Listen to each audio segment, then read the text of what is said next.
इव्हिनिंगचं हे जे सुख आहे ना, हे कशातच नाही. पक्ष्यांचा आवाज, किलबिलाट.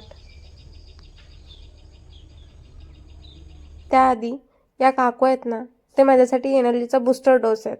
फुल ऑन कॉमेडी पर्सन. कधी पण भेटू देत, एनर्जी लेवल हाय करून जाणार. आईने आज जरा माझ्यावर रिस्पॉन्सिबिलिटी टाकली होती. त्याचा मान राखून मी आज चहा केला. आणि दिवसातून 3 ते 4 कप चहा पिण्याचं सुख जे असतं ना, ते फक्त आम्हालाच माहिती आहे असं मला वाटतंय. आयुष्यात किती पण प्रॉब्लेम असू देत, सोल्युशन फक्त एकच, चहा चहा चहा. ओ एनर्जी लेवल बढ़ाता है ना और फ्रेश भी रखता है. बरं, मला फक्त चहाच करता येतो असं काही नाही.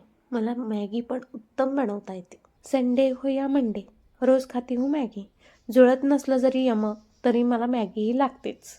जसं व्हिडिओ दिसतंय तसंच अगदी 2 समप्रमाणात मॅगीच्या वाटणी करून घेतल्या आणि नंतर दोन्ही प्लेट्स मीच खाल्ल्या. एकटीने खाल्ल्या म्हणजे बाकीच्यांचे उपवास होते म्हणून मी एकटीनेच मॅगी खाल्ली. लॅपटॉप उघडायचा कंटाळा आला होता म्हणून मोबाईलवरच मीटिंग अटेंड केली आणि शेवटी लॅपटॉप उघडावाच लागला.